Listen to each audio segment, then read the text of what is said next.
If you look at some of the big food and nutraceutical companies today, they're hiring some of the smartest minds out of business schools to come work for them and find creative ways to skirt the regulations. Maybe a few years ago, using the word high protein was not regulated, right, on the front of the package. FSSAI came out and put some guidelines around, like, if you call, say, high protein, it must contain X percentage. So these guys will then change high protein to source of protein and blow up the word protein in like 3 times the font size. There was an early rise in the industry because it grew on lies.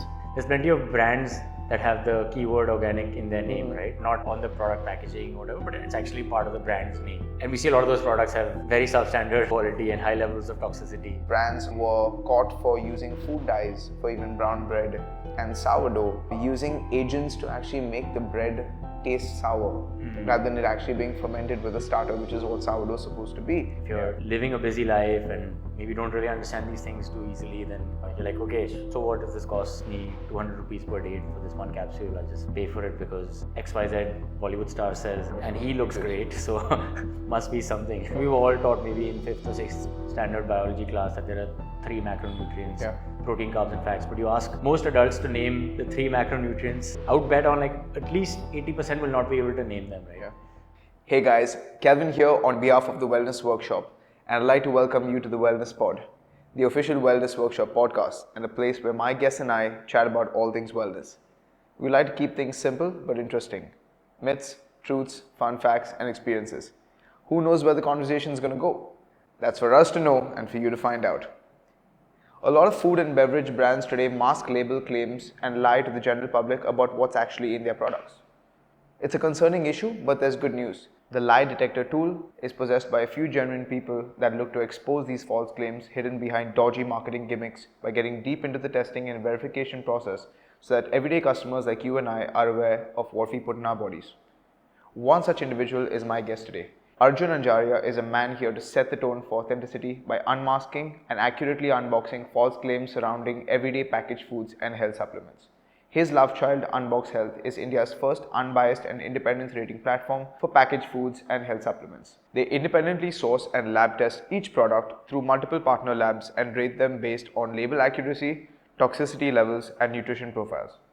Their mission is to help consumers make better choices while enabling brands to build credibility and solve the trust deficit that cripples the food and supplement industry here in India. Since their launch in April 2024, Unbox Health has over 300 plus products rated across 35 plus categories and 200 plus brands that have been evaluated. They have over 400,000 plus unique website visitors and a 70,000 plus growing community on Instagram, YouTube, LinkedIn, and the other social platforms. We'll get deep into the greater why behind Unbox Health and why Arjun is so headstrong with his team into developing this mission. I'd love to go on, but I can't help myself from cutting things short here because I want to hear what the man has to say. This is going to be a cool one. Over to the episode. A man who's putting your favorite food brands under the microscope to check whether what's under the hood is actually good. Arjun, welcome to the Wellness Pod. Thank you. Thanks for having me. Just in brief, I know a lot about you, which is very exciting, but just for the audience, probably give you 5 minutes to just quickly introduce yourself before we get into the questions, because I'm very excited for the questions. So go ahead. Yeah, so my name is Arjun. I'm the founder of Unbox Health. Unbox Health is essentially a ratings platform for packaged foods and health supplements. We lab test products and we rate them based on label accuracy, toxicity limits, nutritional guidelines, trying to create clarity in a low trust industry, right? I'm sure we're all familiar with the degree of skepticism around packaged foods, health supplements, increasingly more awareness in the industry, very little ways for consumers to be able to identify good products from less good products. There's no sort of source of truth in the industry today, and so we're trying to build that for this industry. And yeah, we went live last year, so we've been around for about a year and a half. We have a few 100 plus products rated on our platform. Chugging along, based out of Bangalore. We have a team of 6 full-time people and a few part-timers and freelancers. And yeah, trying to make progress every day and help people make better choices one day at a time. Amazing. What were you doing before Unbox? So I actually come from a technology background. I used to be a software engineer. Okay. Worked in the US for many years. Was working in e-commerce for a long time, spent a lot of time at Amazon, then was working at a couple of startups. After that, lived in Amsterdam for a few years, again working in the tech industry. Moved back to Bangalore about 3 years ago, and was sort of taking a bit of time off, spending a lot of time investing in my own personal health and really taking things seriously from a preventive health and longevity perspective. And one thing led to the other, and decided that I wanted to build something in health, and that's when Unbox Health started. Interestingly, I know that you've mentioned on prior occasion that you started Unbox also from a personal hiccup that took place with your venturing into supplements and packaged food. So enlighten me on that. Yeah, so we like I was saying, in sort of late 2022 is when I had a bunch of time. I decided to take a extended career sabbatical. COVID had been a challenging experience for a lot of us, right? In terms of both in terms of like emotional health, physical health, mental health, and all of those ways. I was pretty burnt out professionally. I'd been working really hard those 2-3 years during COVID, and so was taking just a bit of time off. Wanted to get very serious about my own personal health, and so I was doing running a bunch of experiments on my body. Was doing like routine DEXA scans and blood tests, and just experimenting with sort of new diagnostics, ways to identify or to extract different biomarkers and then be able to like optimize them. And so, like most people, I had several vitamin deficiencies, the usual D3, B12, etc., along with other things that I was trying to optimize, right? And so, the most common thing people tell you to do is to, if you can't sort of fix it with diet, is to rely on supplementation. If you want to fix a D3, if you can't get out in the sun, for instance, or you can't eat a lot of red meats or eggs, etc. So, I was just consuming regular vitamin D3, B12, and some of these fairly mainstream products off of Amazon, right? I'm talking about page one, thousands of reviews, seemed like pretty legitimate products. No reason to doubt. I used to work at Amazon, so I felt like I had a pretty good sense of like what are the good products and bad products on Amazon. And we started consuming some of these products and saw that over time my biomarkers just weren't moving, right? So my serum D3 levels and B12 levels and some of these other markers were sort of staying static, and some were even like dipping over time. And they should have been going in the opposite direction, right? And so it could have been a variety of different things. Could have been absorption related, could have been the quality of the products, and so I started digging into this a bit more, finding out how this whole world of supplements works, and from the supply side, not from the consumer side, right, which is where I was approaching it from. And decided I wanted to get a few of these products tested. So found some food labs that were willing to test some of these products, understood sort of what kind of parameters we needed to test. Started sending out some of these products to these labs, and my family thought I was crazy, just like sitting in the corner of the house, putting these random pills into sample Ziploc bags and sending them out to these food labs. I think realized over time that was very shocked by what we found, right? Like top ranked products on Amazon, Flipkart, etc. failed basic label accuracy tests where the label just didn't match what was in the product or had high levels of toxicity. So you would think you're consuming a health supplement to get better, but really you're consuming high levels of heavy metals or other toxic substances, right? So so it was very sort of a personal experience for me, and sort of the more we dug into this, the deeper the problem became. The more products we were sending to labs, the more obvious it became that this is like a very mainstream problem, right? This isn't just some like fringe thing where some product that's on like page 5 on these websites. Eventually one thing led to the other and turned this into a business, into a company. And so that's why we're here. You see, the problem that I have with this, I would say, industry as a whole is, to be honest, it's not a problem with the industry, but it's more of a bittersweet relationship that I have with the fact that there's always going to be people that are devoid of nutraceuticals. They need the supplementation, and they trust brands to provide that. And because there's such a demand for the product, supplements have such an important role to play. We can easily mask a very bad story onto the whole supplement industry and say all supplements are bad, but they are essential for many people that can't get them through their diet. But then again, there's such a toxicity that comes with brands being trusted by people and being betrayed with what actually comes into the final product, that it's sort of shooting the industry in the foot in a negative way. But I don't know whether this is a good or bad, and I can't be quoted on it for the exact figure, but the CAGR of this industry by itself is growing every single year.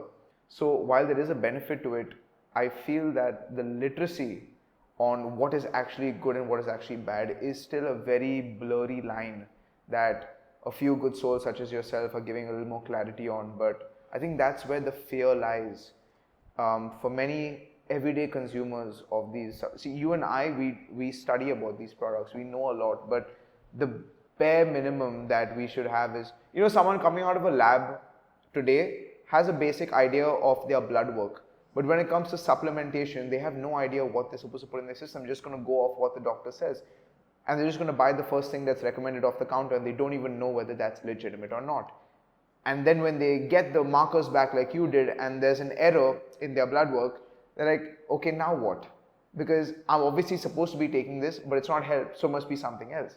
So I understand the skepticism, but I feel like we can do so much more to educate people on why that's important. Yeah, you're absolutely right? I think the way I see it, there's basically two problems in the industry. There's probably many more, but there's the issue of product quality, which is what we are trying to solve for right now, right? Where can we at least help separate the better quality products from the not so good quality products? Right. And the second is the problem of efficacy, which is can brands make these grand claims about losing, 15 kilos in 10 weeks by taking this prebiotic fiber, or take this apple cider vinegar and you'll lose 8 kilos in 8 weeks, and I did it, and here's an influencer who we just paid 5 lakhs to tell you about it. And so that's that question of efficacy, right? So it might still be the thing that they're claiming. So they might have a really high quality prebiotic fiber, let's say, right? Or a very pure apple cider vinegar. But does it do the things that the dreams they're selling, right? Yeah. That's the sort of second problem that we eventually have some ideas on how we want to solve. Right now, we're very much focused on this proof of quality space. But then how do we get into the proof of efficacy spaces is a secondary conversation. I also feel that even as a health coach working with clients, the basic issue that we face is that people choose to be literate only in some areas and choose to be illiterate in other areas. Right. When it comes to researching on products, they would rather take something that promises the end result within a much shorter period of time, with the opportunity cost not favoring them in terms of their health, just to get the result, rather than take a little longer, understand what they're putting into the system, and actually know whether it's beneficial for them or not, which is when we become slaves to marketing and advertisements. Right. And the average Indian consumer is so gullible, which is why people like you need to set up shop to educate the basic customer, saying, listen man, take a step back, zoom out a bit, and look at what you're actually putting into your system. It's not what it claims on a bottle. Right. Yeah, and to some extent, yeah, I mean, you hit the nail on the head, right? Nutrition literacy illiteracy, I would say, is a huge issue. It's just not something that's taught, or certainly not taught well in schools. I think at some point we were all taught, maybe in 5th or 6th standard biology class, that there are 3 macronutrients, protein, carbs and fats. But you ask most adults to name the 3 macronutrients today, and I would bet on at least 80% will not be able to name them, right? Yeah. If you just walk down the street here and ask 100 people, I would imagine that less than 20% will be able to answer a simple question like that. So, I'd agree. It's taught in some ways, but it's not taught well, and certainly not taught in a way that's actionable and useful, right? So I think it's like a lot of these other things. Financial literacy is another thing that's not really taught very well. A lot of these core aspects of being an adult, which aren't so important growing up, but then you get to a certain age and oh yeah, I don't really understand this, and it's also hard to admit to people that, oh, I don't actually know why I make the food choices I make, or why I make the financial choices I make. So I think nutrition very much falls into that category of. It's also one of those things where nutritional illiteracy is passed on, right, from generation to generation. So if you have someone in your family if no one in your family is nutritionally literate or gives you the right guidance, or in your friend circle, or professionally for whatever reason you don't learn it, odds are you're also going to be indoctrinated into the same. Oh, for sure. Illiteracy, right? For where, sure. You'll probably pick up the wrong habits or be taught that food X is good for you because of ancient wisdom or whatever it might be, right? And so that gets passed on generation to generation, and it's a very difficult problem to solve. And it also it's sort of a very, it's not always a high urgency problem, right? Yeah. Because it doesn't always, well, I guess it would be the opposite. Most people like to eat food that makes them feel good, not necessarily food that is good for them. And so, there's a lot of sort of overlap of socioeconomics, human psychology, like why we do what we do, but trying to find. And I think the human psychology is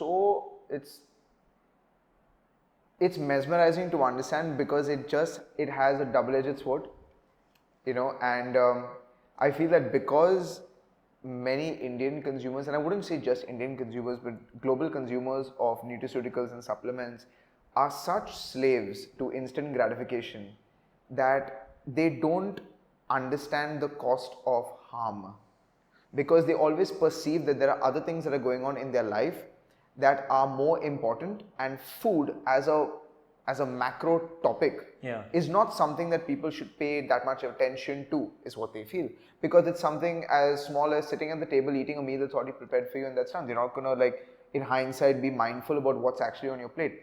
And over a period of time, this leads to you waking up 20 years later from your bed and looking at the next collagen supplement that can give you new nails and new feet and whatnot. I don't know what the claims are, but that illiteracy leads to such a large gap, that when they do have a semi-literate understanding of it, they're like, okay, where has this been all my life?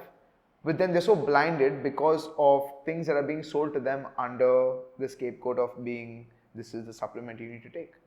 And I feel that at this point of time, it's also rigged internally.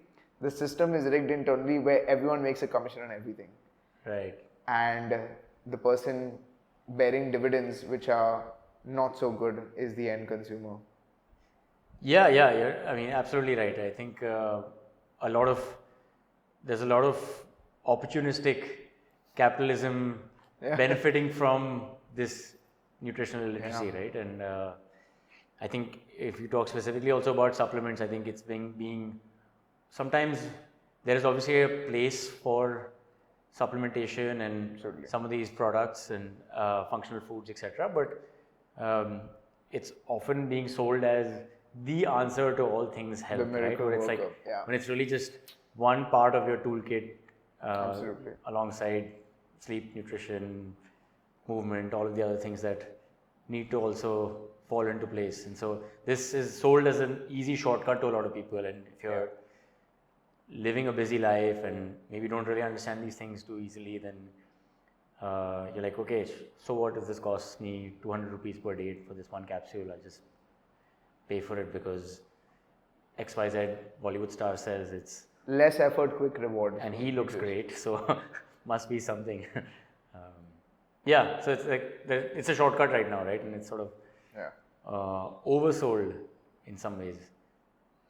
Cool. Coming back to Unbox, with regard to the businesses that approach you, how does it work? Do businesses approach you and say, you know what, Arjun and team, why don't you all test my product and give me the results back? Or do you all sort of go under the table, sort of Sherlock Holmes the whole affair, where you all pick up products and examine them by yourselves and then go, bam, here are the reports, they're lying to you? Good question. So we have both models, right? So we pick up products that our community requests. We now have 4 lakh plus users on our platform that come and access ratings and consume our information, and they constantly request products through our platform, right? And so the most requested products and the most nominated products we will rate at our own cost without the brand being involved. But we obviously can't cover the whole industry, right? In any category, there are literally thousands of brands. And so we also enable brands who want to get their products rated to work with us. Again, the process remains the same in both models, whether we are doing it because of our community requesting the product or a brand requesting it. The process remains the same. We pick up the product ourselves, we test it out at multiple labs, we then analyze the data and rate the product. So we support both models. Okay. In the former, it's at our cost. In the latter, we invoice the brand for our rating services. Among the lot of brands that approach you, Yeah. do a lot of them actually meet their label claims? Or rather, the brands that you all have exposed, for a lack of a better word, I'm sure when you all have tested them and the results have come back, you'll have been pretty surprised with what they've claimed versus what they actually have. So do you find that gap for a lot of brands, or are most true to what they claim? I think it's a mixed bag, right? And I think it varies by category. There are certain categories where we just don't see a lot of issues. Typically, when categories where raw materials are very cheap is where you don't see a lot of issues, because there's very little financial incentive for a brand to save costs or sort of Right. That cut makes corners. Typically, where there's raw material costs tend to be high or tends to be a very price sensitive category, that's when you start to see a lot of divergence in terms of product quality and what brands claim versus what we see in the product, right? So I don't think it'd be unfair to say that it's hard to comment as a whole. We also do everything from all things packaged foods, right from your functional foods to like protein powders, etc., to everyday snacks like chips, cookies, ice creams, etc., right? And obviously health supplements. So pretty much anything that you buy in a package form that comes under the FSSAI mandate is fair game for us.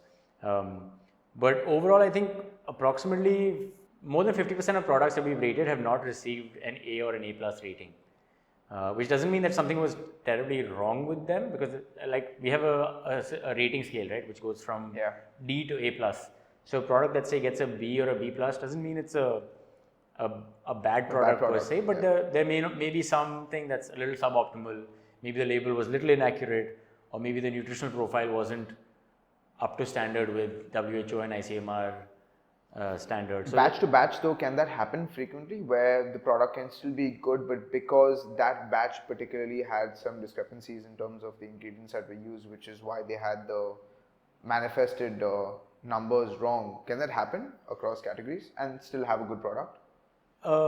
Yeah, so I think like that's what we cannot test every single batch for every single product, right? So our ratings are valid for a 12-month period, and at that point, we also don't do a lifetime rating. It can't just because the product is good now doesn't mean it's good forever. Of course, right? So it's sort of like an annual sampling where we'll pick up a product off the shelf and rate it, and so it's impossible to say batch to batch, but we do see a large percentage, like I said, right? Approximately more than 50% of products we rated did not get a top rating, A or an A plus, which means something was off. And we break that down really simply on our platform. So we have sort of three aspects to the rating, which is label accuracy, which means how accurate was the label relative to what we found.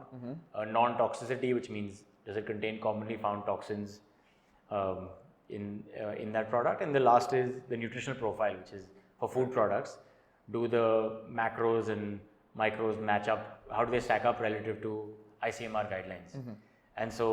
And we break that out very simply and transparently, right? We also publish all the lab reports. So you can sort of go as deep as you want to understand why a particular product was rated a certain way. And you can compare products and see A versus B, where did they stack up? And so it also comes down to sort of a price point thing, right? If you're somebody that's very price sensitive, consuming a B or a B plus product, maybe not so bad if it's checking the boxes that you care about. Of course. Right? Like the price to quality ratio makes sense for you as a consumer. That's a great angle to look at it. But maybe if you're somebody that's not so price sensitive and just wants the absolute best products, and maybe you're only looking at the top rated products. The A and A plus. And I think there's also this tendency in the industry to paint products sort of with the black and white brush, where it's like this is good, this is bad, right? But in reality, it's a bit We more of a do have a spectrum. pretty binary approach about. Like not, and I mean that's what sells. I think like from a content and virality perspective, right? Yeah, Telling somebody that this is decent and this is decent is not as catchy as saying that this is incredible and this is shit, and let me tell you why. Fair. I think that's And so pretty much what the industry extremes thrives on. do well on social media, and so what we're trying to do is be a counter to that, right? Like there's a spectrum. There's a spectrum. Here's where, if we're looking at say olive oil as a category, right, or ice creams as a category, right? Here are 10 products that we've rated, and here's where they fall on the spectrum. Now you decide based on your consumption choices, based on your, maybe a product was rated B, but it's in your book the best tasting ice cream you've ever had. So you're like, I'm okay with consuming this because this gives me a lot of happiness and it's not such a bad product. So trying to create a bit of that spectrum, right? Right. It's a little bit like say how you would do on IMDb or like a different platform. Let's say you're looking for movies. Of course. I don't really watch movies that are 6.5 on IMDb or lower, but this one has I don't know, my favorite actor or something, right? So it's worth watching. So I think like allowing people to make choices based on I think hard it's also data. perception based. What you and I perceive as the healthiest also comes at a cost to us. For example, certain protein powders that you and I may consider the healthiest are not affordable to most people. Because they're that healthy, they also go through a lot of testing and certain protocols that inflate the price of the overall product, which is not applicable to the average customer. They want something that gets the protein intake in, but maybe they have a little bit of a, I'm not trying to say that people should choose or vouch for suboptimal products, but maybe their budget just doesn't allow for it. They need to make a small change where they allow for protein intake to be increased by allowing these supplements, which may not be top tier, to still be included in their diet. And I feel that that's fine because again, we're talking about a spectrum of grading here. So it shouldn't be that the other brands lose out. I think that your platform does that so beautifully, where it doesn't play the role of enemy versus savior. It plays the role of this is where you can find this brand in. Now it's your choice. Our choice is to tell you whether it's authentic or not. It's your choice based on your consumption choices, whether you want to consume it or not. And there are other factors that play in over here because, as you said, it's so easy to have a binary approach and label something as black and white. But I think finding the color in between that spectrum is where we sit on, okay, authenticity versus the realistic approach to actually consuming a product. So Yeah, yes, you're spot on. I think we get a lot of feedback also, right, where we see consumers constantly being or positively being surprised when a brand that they has historically been told is really bad gets a decent rating, or like a B plus rating or something, right? They're like, oh, I thought this was horrible, and we're like, actually, no, it's not so bad. I mean, sure, it's been sold to you as marketed to you as a very bad product, but this is what the data says when put under the scanner. So you get the products tested with multiple labs. Correct. Is what you said. How is that model working for you? Is it an expensive model for you? Is it something that is worthwhile? I would assume that because you get it tested with multiple labs, you also have a fairly large understanding of the accuracy of those claims, because there will be multiple labs that test the same product, so you'll have a good average. But is that an affordable model? Because I know that 50% of your model is also self-funded. So how does that work out for you in the larger scheme of things? Yeah, I think it's a great question. I think, as you rightly said, lab testing is really expensive, but it's also unfortunately the only objective way we have to, like, we could have a panel of 5 nutritionists that score the product like Indian Idol style or something, but that would not be a very effective way for us to be rating products, right? And so we sort of want to remove all subjectivity and let this be based entirely on objective truth. And we get it tested at multiple labs because it's become pretty clear to us that relying on a single lab is not very responsible, because labs often make mistakes and they don't always get it right. It's just the nature of atoms, right? Like chemistry and humans processing samples and doing things with them. Sometimes I guess humidity and temperature. There's just a lot of variables that could lead to the same lab might test the same product back-to-back days and come up with somewhat different results where it's significantly different. And the way you interpret those results could also be different, right? So so we have a fairly robust methodology where every product gets sent out to multiple labs, and then we make sure that the data is converging.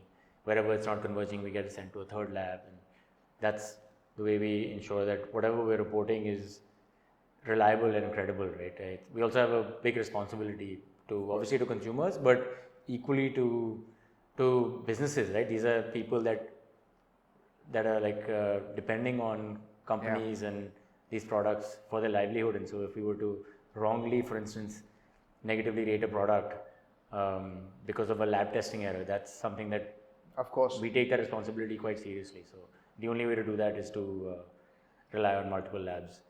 But yeah, I think the commercials obviously get harder when you're doing such an extensive level of testing. Yeah. But I do think that also it gives us a lot more credibility when we explain to consumers why this is important, and over time it helps build a lot of trust, right? Yeah.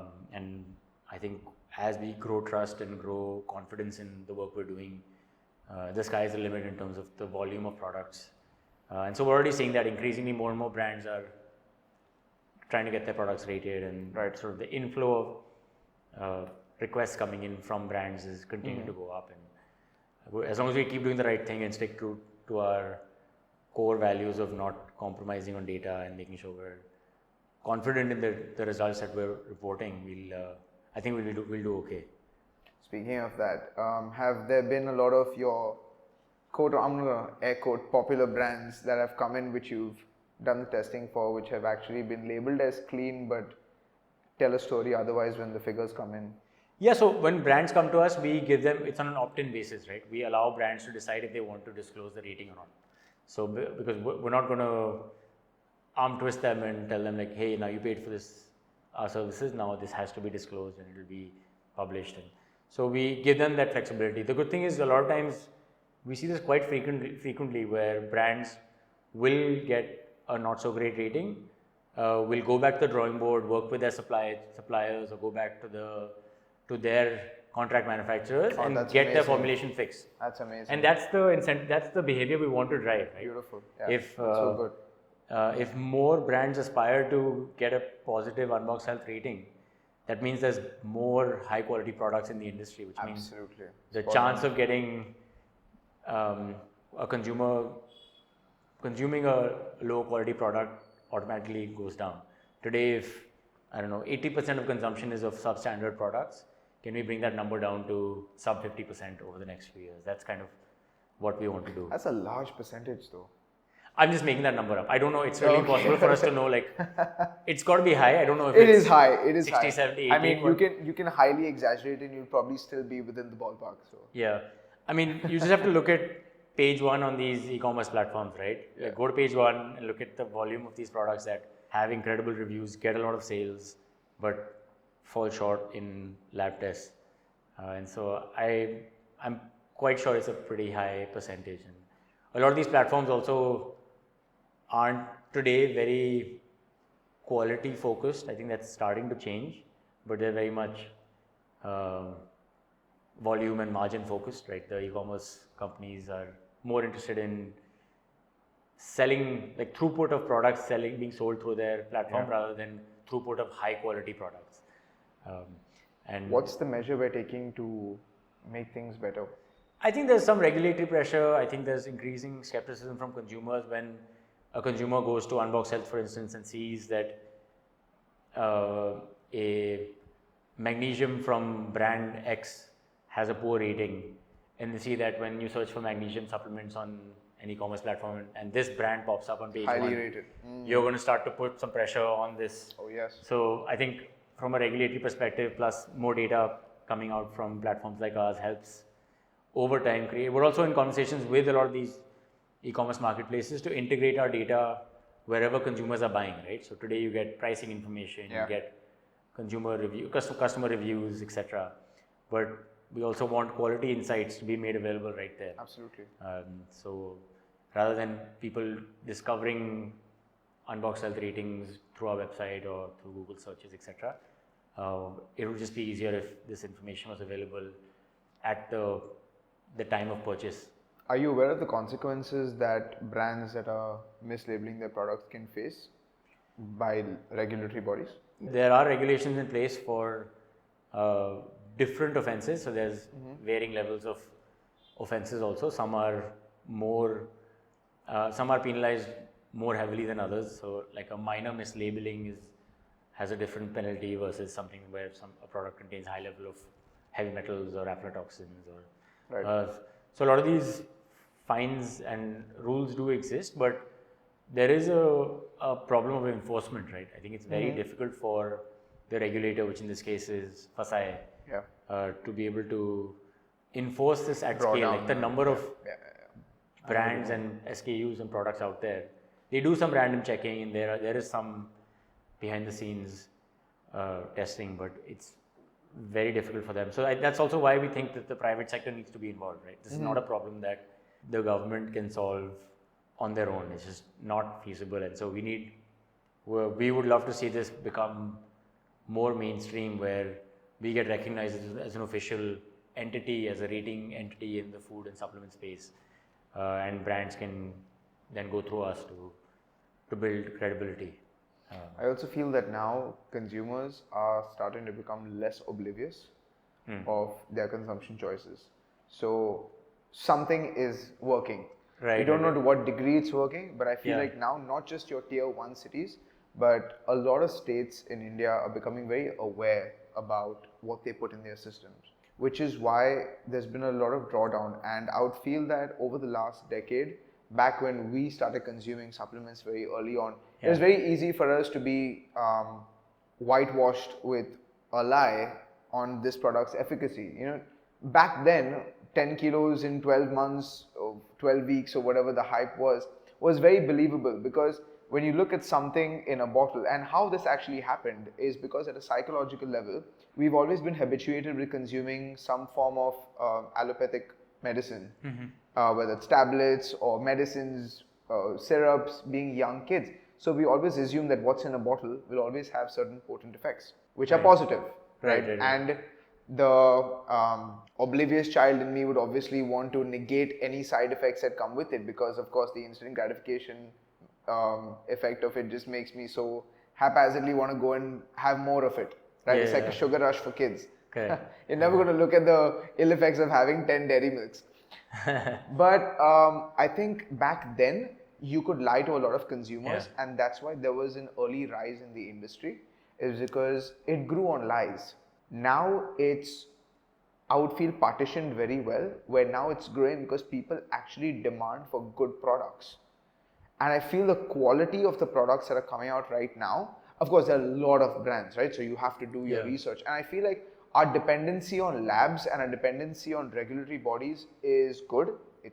They're doing a great job as best that they can. But I feel as a consumer, you and I both have the responsibility of also looking into what we put into our systems, reading the back of the labels. You know, there are some great YouTubers and influencers in the space that are actually making the effort to make you think twice before looking at a label and understand what you're supposed to be looking at. Don't look at the complicated names and just wave it off and assume it's healthy for you because it has 3 USPs on the front of its product line. Look whether the USPs actually match what's inside. You know, be a conscious consumer, because being a conscious consumer will lead to a lot of benefits that you wouldn't actually pay attention to, but it does work for you in the long run. Yeah, you're so right. I mean, it goes back to the nutritional literacy thing we were talking about previously, right? And taking personal responsibility for your consumption choices.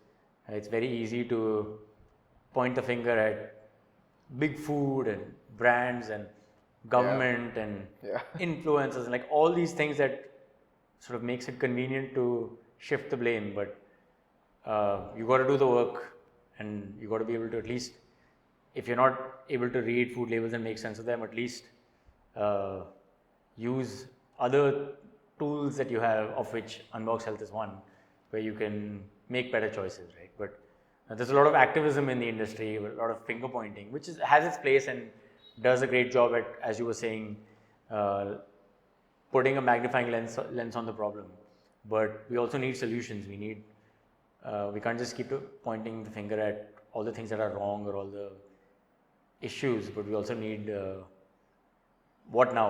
What do we do about this? And so I think that's also our approach a little bit, is like, let's try to find a solution here rather than like blatant activism. The false label claims and false authenticity that comes with a lot of products today that people are, I won't say gaslighting, but putting a spotlight on. How does a marketing agency get the allowance to claim something that's not in the product? Even though I could just imagine this conversation between the person that owns the product company saying to the marketing agency, hey, listen, you can say this, and we can get away with it. Where is the, I can't really, there's a friction in my thought pattern that sort of disallows me to understand how that conversation takes place at the cost of the consumer, because at the end of the day, they are both consumers. And they want to put out honest products, but I feel that the monetary end of things is just making people compensate on their values to actually put out a product that's genuine. Yeah, you're so right. I mean, whether it's marketing agencies or even in-house marketing teams, right? If you look at some of the big food and nutraceutical companies today, they're hiring some of the smartest minds out of business schools to come work for them and find creative ways to skirt the regulations, right? So, and it's a cat and mouse problem. It's impossible to regulate, right? Today, if, I don't know, maybe a few years ago, using the word high protein was not regulated, right, on the front of the package. FSSAI came out and put some guidelines around, like, if you say high protein, it must contain X percentage. So these guys will then change high protein to source of protein and blow up the word protein in like 3 times the font size. And so all you see is protein, right? So like, it is a cat and mouse game that's impossible to regulate, and the smartest minds will find a way to come up with creative ways of persuading consumers to buy a particular product. So yeah, you're absolutely right. I think this is a huge part of the problem, and it really affects, maybe if you're a brand with big budgets, you get away with it because you have the luxury to play that game, right? Okay, True. This is how the game's played, we'll play it too, right? But if you're a small brand starting out, maybe don't have very deep pockets, but are investing in building a really high quality product, clean ingredients, clean suppliers, following QA, doing the right testing, doing things the right way, right? You have very few ways to actually prove to consumers that you're doing the right thing and that this is a product worth taking a chance on. And so, yeah, I think the flip side to that, right, which is like, what about the small guy? How do they compete? How do you level the playing field a little bit and allow them to compete on quality? So I don't think the marketing budgets will shrink. I don't think this world of clever consumer marketing and gimmicks is going to slow down. Yeah, because you come across some products where the label claim says it's made in the USA. You access the lab report and it's made in a place in Gujarat.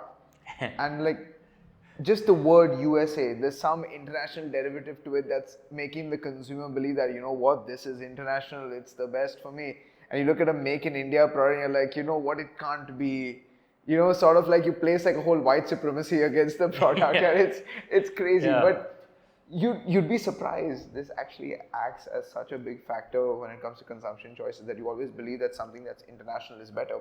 And what we found is, you have people that are lined up on the side of the roads in some districts selling these supplements that look exactly like the international ones, and because they have an international label on it, and we're always used to being slaves to international loving products because they have the word international, the US or Europe in it, or Dutch cocoa for some reason. Like, you know what, I'm going to spend $5,000 extra but buy that product because it's international, and it's actually just a product that has the word international on it, but it's just made in a cheap factory and it's given to you. And all of a sudden you get adverse side effects from it, and protein powders are horrible. This multivitamin is horrible. I've got lead poisoning. Did you actually research what you put into your system? Right. Yeah. No, that's spot on. I think our colonial hangover is still very real. But I think it's a lot of these like emotional keywords, right? Like words like international and imported and uh, ethically sourced and like these all tend to do really well even now. Yeah. Even if there's not a lot of empirical evidence to suggest that they are better products. Yeah, if you're ethically sourcing something, if you're using words like ethically sourcing, have a video, have something that actually shows you ethically sourcing the product. You take like stock footage of somebody sourcing some grain in Indonesia, like ethically sourced by whom? It's a mismatch, and sometimes you have to be. I mean, there's again coming back to the literacy part. It's a gap. Yeah. It's a gap, but Well, now with all these Sora and all these AI models, even that's going to be easy to figure out. Like, should make a video of my founder sourcing products. Yeah, exactly. From Indonesia. Make the lab look Indian. So you'll have like a plastered wall with like a Indian flag. Like the consumers like, wow, patriotism, I want to buy it. Right. So there are a lot of ways to dupe the product. There's been a lot of craze surrounding organic foods in India. I think people love the word organic. What are your thoughts on organic foods, and are they really organic, and are there ways to find out if the product is genuinely organic? Is there a penalization process for brands that state they're organic but actually aren't? Yeah, that's a great question. I think a lot of folks share your skepticism on that. I think so today we personally don't do a lot with organic testing specifically because it requires very specific type of pesticide testing that we currently are not doing for a lot of products. We have some thoughts on how we want to get into that, but it's a very complex space and pesticide testing can be very expensive at scale. But yeah, I think there are certification bodies that like you as a food brand could go to these bodies and they will give you a stamp of you are organic. You don't actually, I believe, have to even work with any of these agencies to be able to make those claims on your product. Yeah.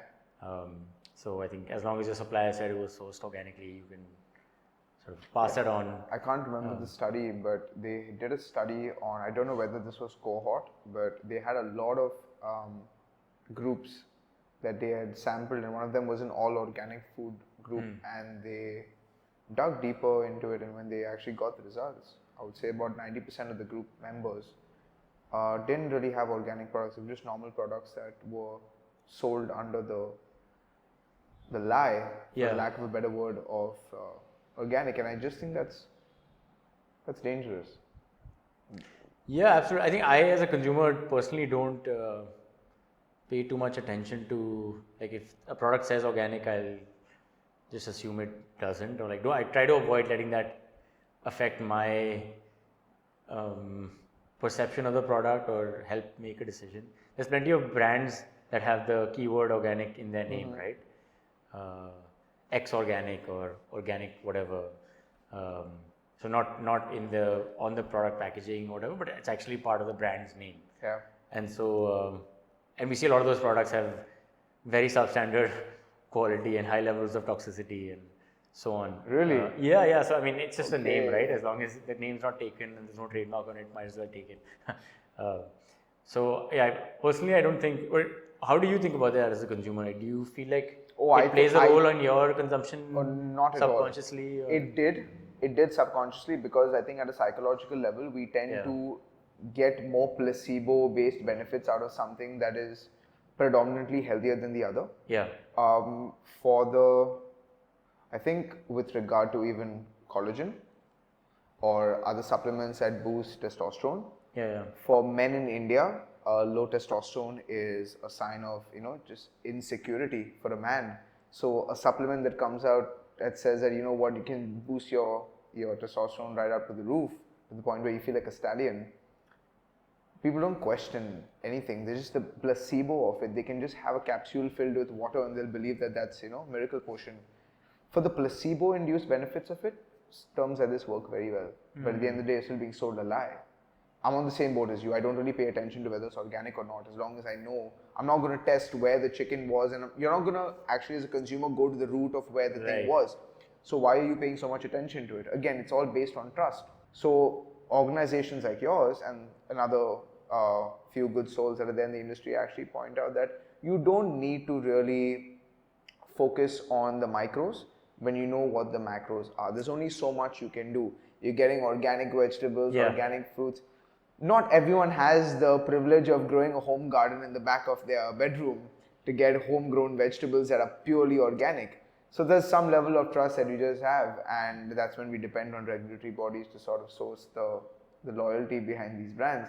But again, I'm not really surprised if they end up being a bit gimmicky because it's demand, right? Everyone wants something organic, and you can. It's so funny actually, Arjun, because I think I came across your rating for breads, different breads, and I did an internal study on some of these brands on how they were caught for using food dyes for even brown bread and sourdough, using agents to actually make the bread taste sour rather than it actually being fermented with a starter, which is what sourdough is supposed to be. So for me, I know this might sound a bit condescending, but at the helm of it, I take it at face value. And I think when you become a relatively conscious consumer, you'll be able to sort of ignore what's not needed on that label and pay attention to what's actually important there. It takes time though. I will say as a new customer or a new consumer to these products, you will have a very difficult time because again, how you and I break down a food label is very different from what the average consumer does. Right. Yeah, I think we all know, you hit the nail on the head. I think we all know someone in our extended friend or family circle that probably like doesn't understand macronutrient ratios well, or what sort of RDAs you need to hit when it comes to their macros, or probably has like high levels of diabetes and high blood pressure and cardiovascular markers and all of those things, but still claims to eat only organic, right? And somehow feels good about making those choices. So I think it's like I think you're absolutely right. I think focusing on the things that you can see and you can measure in terms of the macronutrient composition of the product. I think it's also a seasonal influence. Bang after COVID, immunity-based supplements, gut-based supplements flew through the roof. Everyone all of a sudden needed a gut supplement. Everyone spoke about probiotics. Every conversation had the word probiotics and gut health in it. Gut health this, gut health that. 10 years back, we were never speaking about gut health. Okay. All of a sudden, multivitamins. Now we've gone through a wave of Shilajit and collagen supplements, because all of a sudden collagen is like the wonder cosmetic supplement. So I feel that there are seasonal implementations for these supplements to work. They go through a bit of a high and low sort of a curve. I was one of the early adopters of magnesium. I like the supplement by itself, but that was part of a full supplement routine because some of us generally have a lack or a deficiency in that, but people that don't really have a lack in magnesium are supplementing with magnesium. So I don't understand where that came from. And then when you study, you realize that it's a pattern of consumption, which is what I said, right? Collagen will go up and down. Then you have gummies of biotin, because today everyone wants luscious hair. So everyone's just consuming biotin gummies. So you just have supplements that are coming in and out, in and out, in and out. And it's more of a trend. I still remember such a funny story that during COVID, people were so scared about their immunity that there was this brand selling eggs from this type of chicken called Kadaknath, which is a black chicken by itself. And the eggs apparently had the nutrient density was so high that it claimed to have immune boosting benefits. The sales of that brand skyrocketed so high, and then post-COVID crashed so low. It was one of the funniest things you'll ever see. It just shows you how a consumer makes choices based on seasonal preferences. They're influenced based on what the large majority are witnessing. It's more of an association cause rather than them actually having a deficiency. Most of the people that take supplements like magnesium, that take supplements like your gut boosting probiotics, and don't need it. They've just not gotten blood work done. Right. They will not go to the extent to get blood work done to see their internal parameters, but they'll believe that they have less. it's like today, if I convinced you that I had COVID and you were in the same room with me having COVID, you'd go to the pharmacy and buy a multivitamin just because you feel like there's a cough coming. So it is just based on internal fears of a necessity based out of scarcity. And necessity based out of scarcity is something that runs the supplement industry today. Right. Because you're buying stuff you don't actually need. So it's a funny loop. Yeah, you're so right. I think what's encouraging though is that with all of this access to AI, chatbots, etc., hopefully that creates a shortcut for us to be able to at least become a little more nutritionally literate, to be able to get a little more evidence-based thinking to the masses, right? If used correctly, right?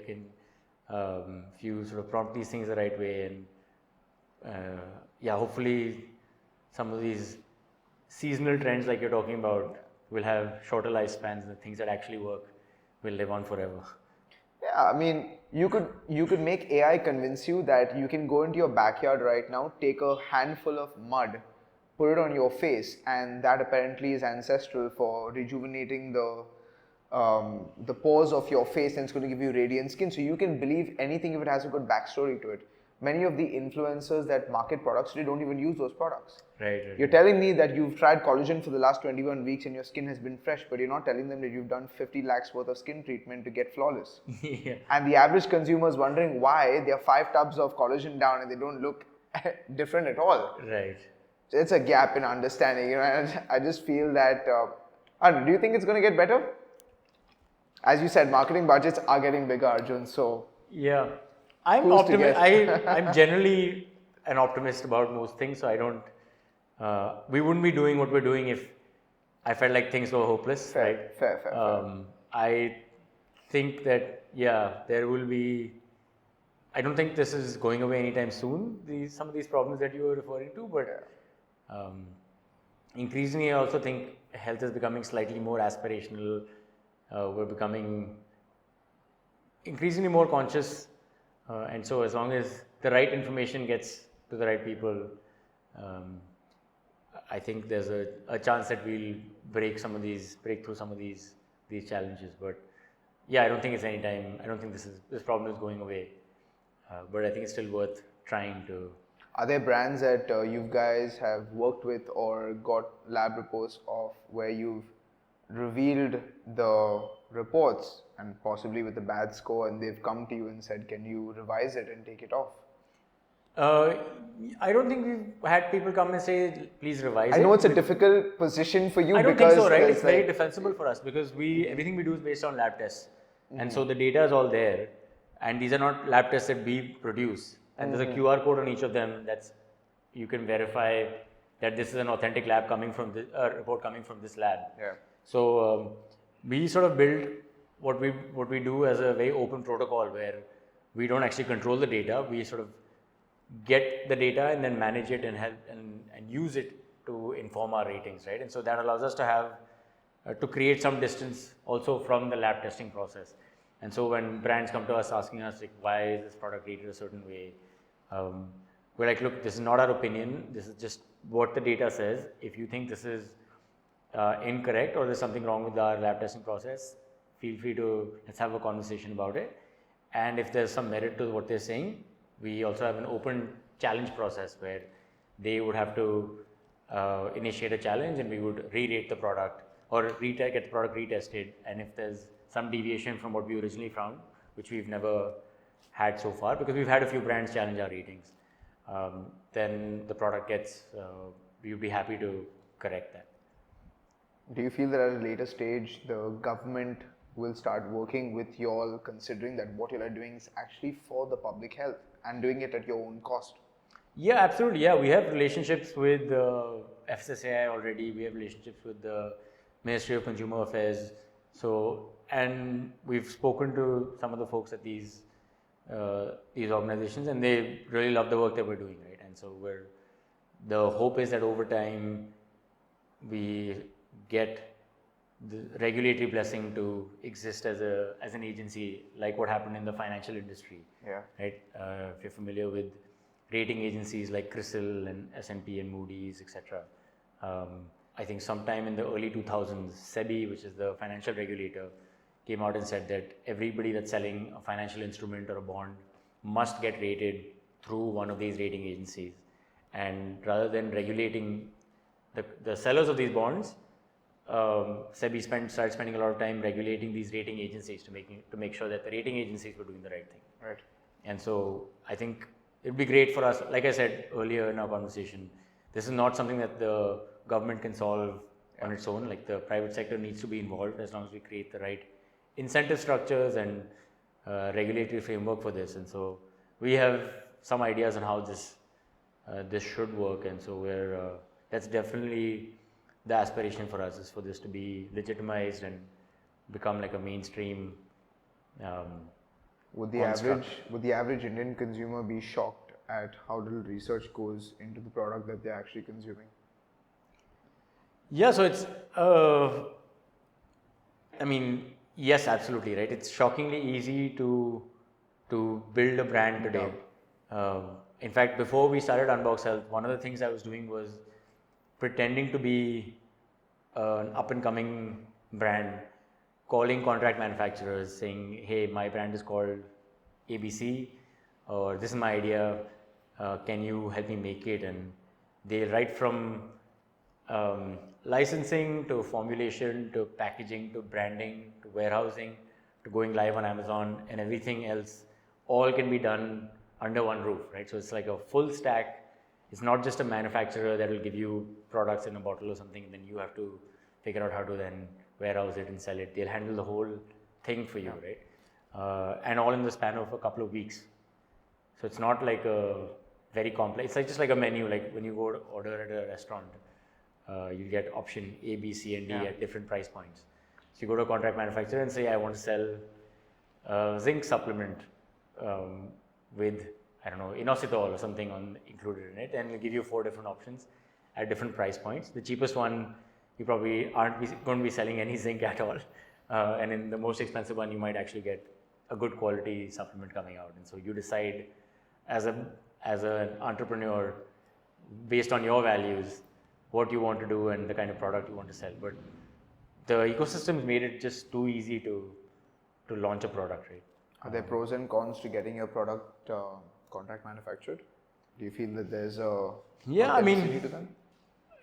There's obviously less control when you're using a contract manufacturer, but I think today if you're a food brand, unless you have very deep pockets or you come from a significant amount of savings or wealth, it's really hard to put in that upfront investment into setting up a manufacturing facility, and there's a lot to learn also, right? So you're probably going to burn your fingers on a lot of bad practices and not following the right protocols. And so I don't fault brands for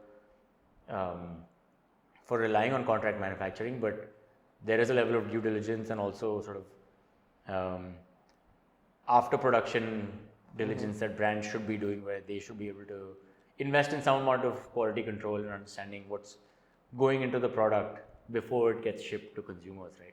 So that's the choice that you as an entrepreneur would make if you were relying on a contract manufacturer, is like how much are you investing in product testing and quality control. Even though you're not making the product, you still have the ability to make sure that what's going out at the end is of a high quality. Arjun, you and I are standing on the fence right now with a 50% partition on literacy of supplements and nutraceutical food products that are being put in our systems right now, with 50% being literate, 50% being illiterate. 5 years from now, we sit down in the same studio, we have the same conversation. What changes do you think we're seeing? Yeah, that's a tough one. Unfortunately, I don't think we're at 50-50 right now. It's probably more like 90-10 in terms of 90 illiterate, 10% with some level of understanding. I don't think it's, I wish it were different. Yeah, I mean, our hope, like the reason why we are doing what we're doing is to move that number, right? For more people to make more informed decisions. Consumer choices. How I'd like to think we are on the right track and we're doing some things right and moving in the right direction. I think, but we're not the only ones that are trying to solve this problem, right? So there's a host of folks that have the right intent, want to do the right thing.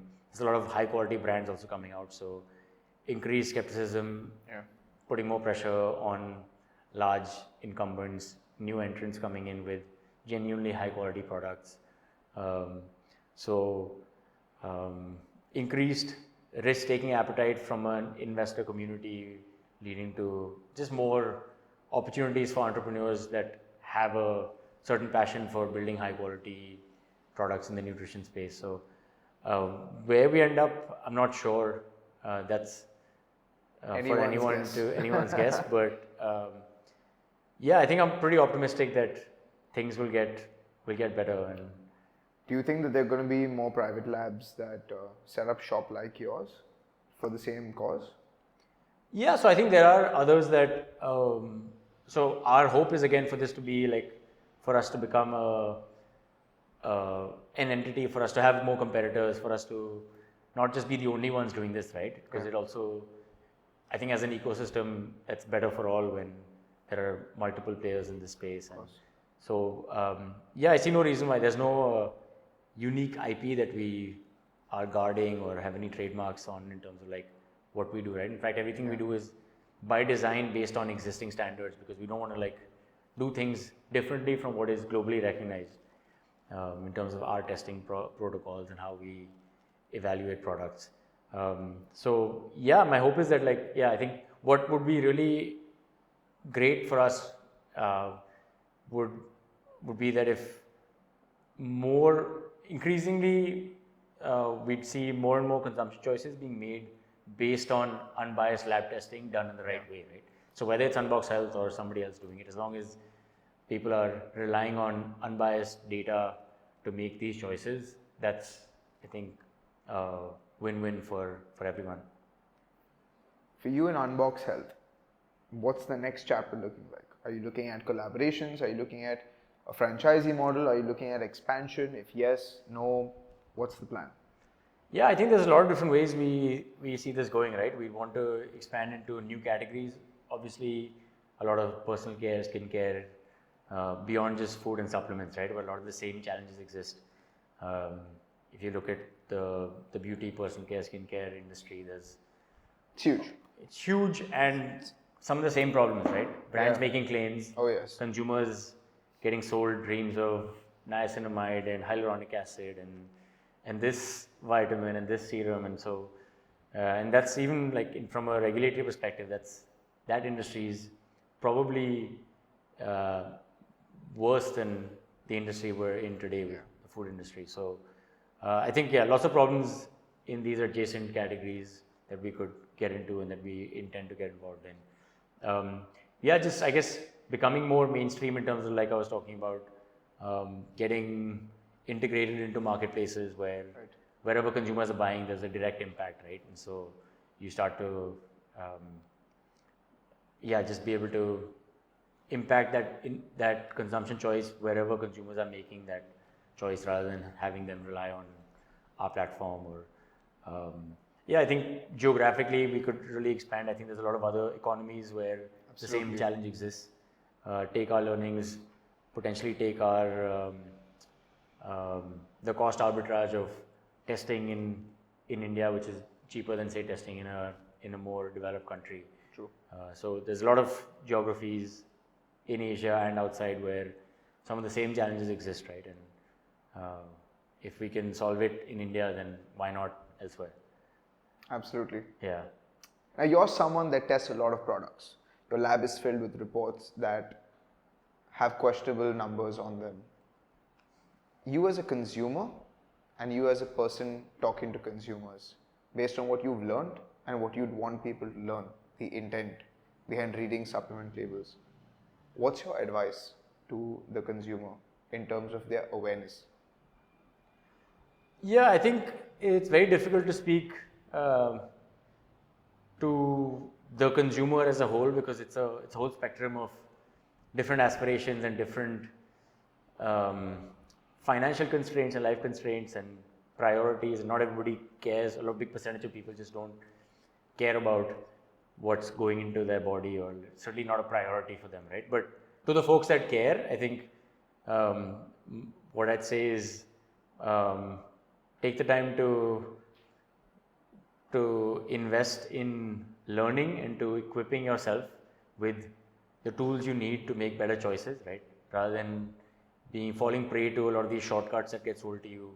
The world is constantly showing you quick ways and hacks and selling you dreams of how you can get healthy and sort of improve your health through whatever they want to sell you. But it's going to be up to you to then make sense of it and find the signal in the noise. And so I find that most people that invest in understanding the basics, whether there's so much content and good content, long form content on YouTube where you can really learn, right? Just the basics of nutrition, for instance. That goes much further than just chasing hack after hack after hack. Yeah. And people that sort of have that aha moment and get it and go through a transformation, whether it's a body recomposition or fighting a lifestyle disease that they've been battling with and overcoming it.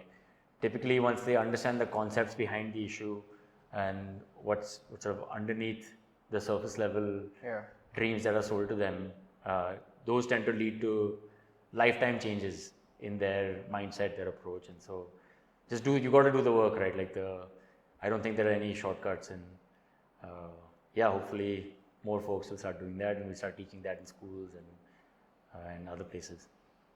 And creators like you, I mean, helping with sort of breaking some of this misinformation and providing common sense tools for your audience. I think that's great. It's weird because I remember meeting Arjun at one of my clients' wedding, and we met randomly on the dance floor. And I just asked Arjun about what he did, and when I found out about what he does, I knew back then that this would be a great podcast in the making, because the man really had passion for what he was doing and what he wanted to accomplish. And I think it's been a year since then, but I can definitely see the growth that you and Unbox Health have come through. And considering the health consultancy that I have, I'm a big fan because I keep looking at the reports, and because I think it's very important to also keep my clients up to date with a lot of the supplements that they're consuming, and the information that you guys are putting out are fantastic. So I love the passion that you have for what you're doing, and I wish you all the very best. But for now, Arjun, that's the pod. Thank you very much for your time. I really appreciate you coming on. And do you want to have I would say we would have the last honor of having you give a takeaway message to the audience. So, floor is yours. Yeah, I think just want to wish your audience the best in their consumption journey. There's a lot of misinformation out there, but there are tools and there are folks in the industry who are out there to help you make better choices. And so but you got to do the work. So I don't think there are a lot of shortcuts out there. And so if you're serious about your health and about your nutritional choices, there are tools and there are ways to get better. And so hopefully Unbox Health and others can help you in your consumption choices and get you there. Amazing, Arjun. Thank you so much, guys. That's the pod. If you want to follow Arjun and his work at Unbox, we're going to link that in the description so you guys can tag along and find out about all the fake claims and label claims that are being exposed by him and his team at Unbox, and keep yourself well informed on what choices you are making with all things consumed, food and bev apart. For now, guys, thank you very much, and we'll see you very soon.